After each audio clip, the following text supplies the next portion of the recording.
bosses, it's your girl Kayla Simmons, and today I'm going to be sharing some of my favorite social media tips and tricks with you guys today, and I'm super excited, so let's just jump right in. I am very proud of my social media for my brand, especially my Instagram. We have been able to not only increase our engagements in a significant way, but I've also been able to organically grow my following by over 2,000 people in just the last 4 to 5 months alone.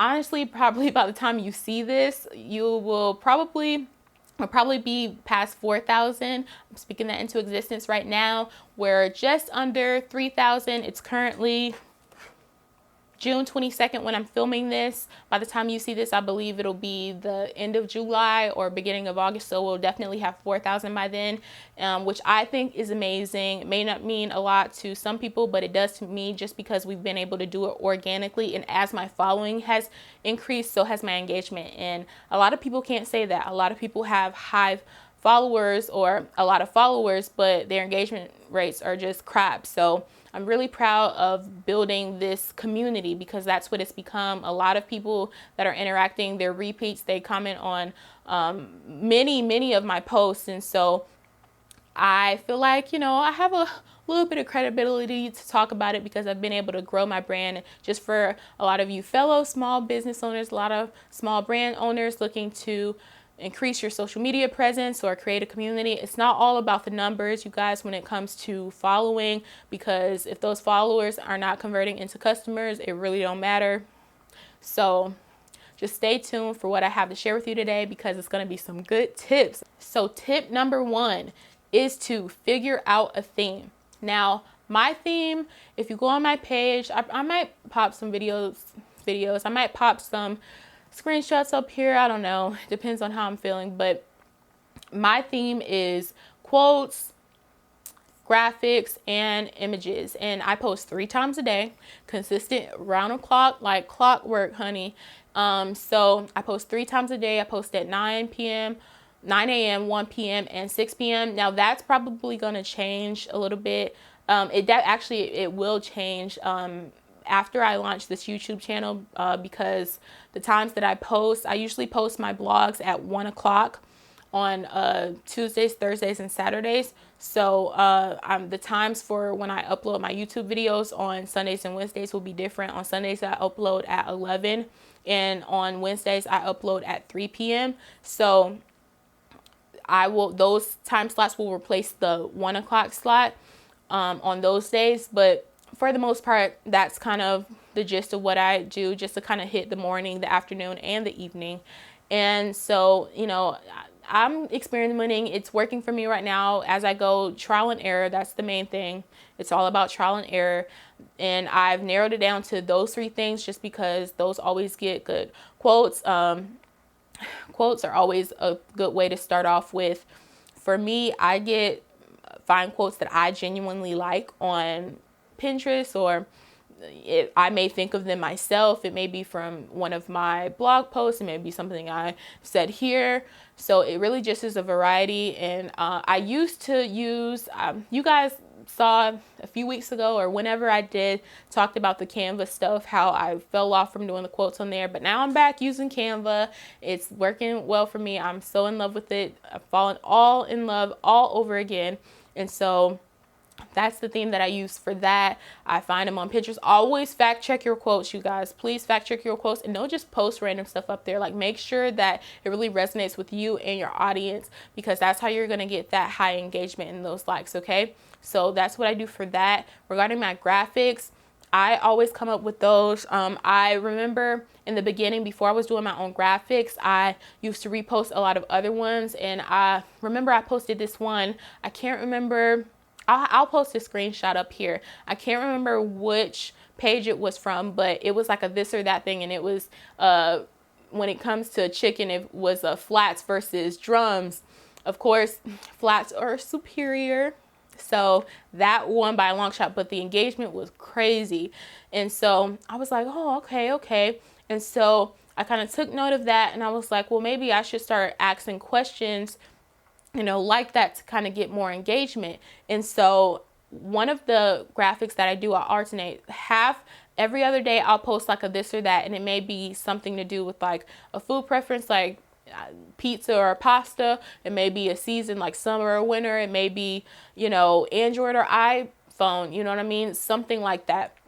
So just to get that engagement going, and it's also a good way to collect, you know, data for your target market, so you know what they like, so you can kind of sneak little, you know, this or that's in there that kind of have to do with things that you may be pursuing in the future within your brand, like maybe in store or online shopping, you know what I mean? Just little questions like that. It's a great way to both interact with your brand and to gather information that you can use in the future when it comes to creating products and promoting it, or services and promoting it. And so I definitely recommend that. The other half that I do in terms of graphics that I create are just little tips here and there. I repurpose a lot of things that I may say on here. I may give little tidbits about it, or I may, you know, pull something from the blog or just something from the experience. If I learn something as I'm going along, I may do a little tip really quick just to put up there, because people find stuff like that helpful. You know, knowledge is wealth, and so you got to share the wealth.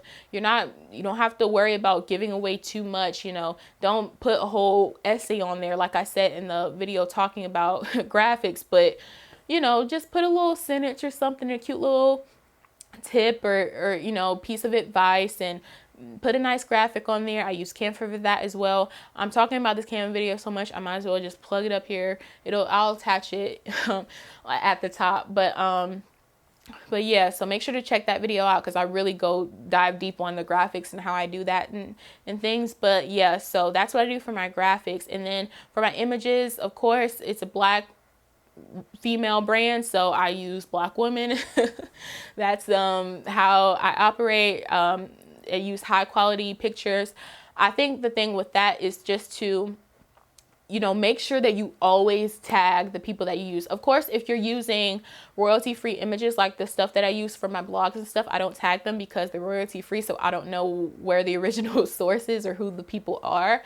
But, you know, if for most of mine, if I'm not posting some sort of video or YouTube teaser that day, then I'm posting a regular just image of someone. And so I just get those off of my timeline, people that pop out to me that fit, you know, my theme in terms of like, you know, the color scheme and stuff. And I just mainly look for someone who has some sort of pink in their picture, even if they don't have it on, like if it's in the background or something, and you know, their melanin is popping or whatever. So, you know, all shapes, all sizes, but I just mainly look, as long as you have some sort of pink in there and your melanin is popping, then, you know, I'll probably include you on the page. Make sure to tag you. I do not worry about, you know, tagging them. They actually like that. And I've never had anyone come to me with any negative, you know, things. Even when I was reposting other brands and their graphics, I never had anyone come to me with any negativity. Anytime they commented or took note of what I was doing, it was always positive vibes. Some even would repost my repost. So I highly recommend doing that. It's a way to network and kind of, you know, expand your reach, all while showing love and support. So that's what I do with that. Post 3 times a day. Now, like I said, I kind of mentioned how on the days that I post something, that image will, or teaser will, replace the image for that day. So let's say I post YouTube videos on Sundays and Wednesdays. On Sundays and Wednesdays, I post teasers to my YouTube channel. And so that day I won't post an image of somebody, because that image will be me. Does that make sense? Or if I have a blog post that day, I won't post an image of someone else. I'll just post whatever image I use in my blog post. So I hope that makes sense. But that's how I do things. I'm still experimenting and figuring out what works and what doesn't work, what I like, what I don't like. But so far, it's working pretty good for me. So that's a good tip to make note of. I also want to highlight that color scheme is important when it comes to themes. It's vitally important. You do not want to look like stuff just threw up all over your page. We've all seen those unorganized brands. Now, you don't have to have themes with like personal pages and different things like that, but I personally feel like if you have a business page, you need to have some sort of theme. It doesn't have to be, you know what I mean, as strategically placed as mine is, but it needs to be cohesive. Next tip is hashtags. All right, you guys, use Hashtags. I can't stress this enough. Hashtags are so important. That is how your reach expands. First of all, you need to make sure that you're a public page so that your hashtags actually get somewhere. 2 hashtags you always need to use are hashtag explore page, so they can get you on that explore page, the more likely you are to follow. When I started doing that, I started having a lot of people just randomly follow me just from that, messaging me, hey, I found you from the explore page. It really does make a difference. I know you're just like, well, a lot of people do that. It don't matter. You will find your way on there if you do it consistently enough. YouTube likes when you do hashtags. They'll place you out in front of more people. The more you utilize them and all of their features, the more that they'll place you in front of more people. So utilize hashtags, make it specific to your brand. For me, the types of hashtags I use, of course, I hashtag the melanin perspective and the different topics that I cover. I hashtag black blogger, melanin blogger, black influencer, different things like that. So niche it down to whatever niche you're in, and so you'll attract people who like the same things that you are promoting, which in the end could lead to higher conversion rates. So that's what I would recommend, which leads me to my third tip, which is to follow people in those hashtags. This is something that I learned when I was in network marketing a few years ago. And it's a really cool way of building your network. Just like I said, like if you follow people and interact with people in your same hashtags, then you're more likely to get conversion rates. You're more likely to build genuine connections that can lead to really cool projects in the future. For me, what I do, I make sure to follow people who like pictures in the hashtags, just because when I see that they like the picture, that means that they're active. And so I like them. And then when my follow backs start coming in, then I'll go and I'll follow, some people that they may follow who I also feel like will be a good fit for my brand and will fit my target audience, because people are also more likely to follow you back if you have a mutual friend. And so I've attracted a lot of great people that way that I interact with on a almost daily basis from just doing that. And I've connected with some really cool people. So I highly recommend utilizing that tip, and just make sure that you're not just following them, and then please do not unfollow them if they follow you back. Like, do not do that. That's whack. Don't do that. If you're going to follow them, engage with them, like their stuff. I've come across some really cool blogs, some really cool YouTube videos, just some really cool influencers in general, just by interacting with them. So be genuine about it. Don't just follow them just for the numbers. Like, interact with their page, show them love too, just as you would want them to show you love. So that's tip number 3. Tip number 4 is to utilize highlights. Y'all, highlights are such a cute little preview of what you have. For me, my highlights consist of all of my blog posts, of course. So I have a highlight sector, a highlight sector for the blog section. So whenever I upload a blog on Tuesdays, I always upload it to that section. And then for the Melanin Bougie Boss highlights, I have a blog sector for that. For the Bougie Boss mustache, I have a highlight for that.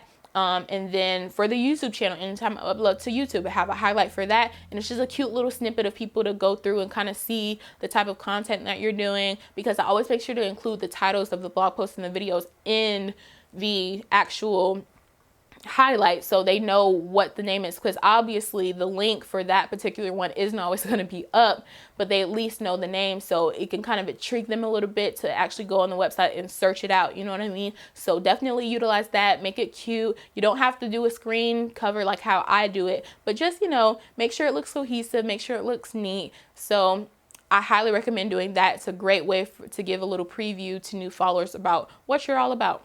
And the last tip to, succeeding on social media is to plan and schedule your content ahead of time. I can't stress this enough, because I know, I've mentioned in previous videos time and time again, you're probably doing this by yourself at the moment. And even if you aren't, you know what I mean? Social media is a science within itself. It's a lot to manage on its own, and you have to be strategic in how you post and what you post. And obviously everybody cannot be affording to just make stuff up on the fly as you go. No one can do that. Like, that's just too much strain, too much pressure on yourself. So what I recommend is planning ahead.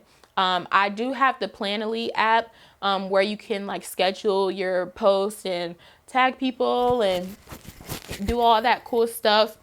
I don't use it as much as I should. Honestly, I forget about it so much because what I started off using was just an album in my camera roll. So what I would do is usually I plan my content 2 to 4 weeks out in advance. And so I'll get all my graphics together, all my quotes together, all my images together, and I'll like organize it in order in a little album. Like let's say June 2020, I'll organize it in an album because I post 3 times a day, and you know it does it in 3, so that just makes it even easier. And so that's what I do. And then I would go into my notes and I'll type out the captions for each day, and that's what I use so far. And then I'll have like the set hashtags that I use at the top at the top of the notes before you know, my captions.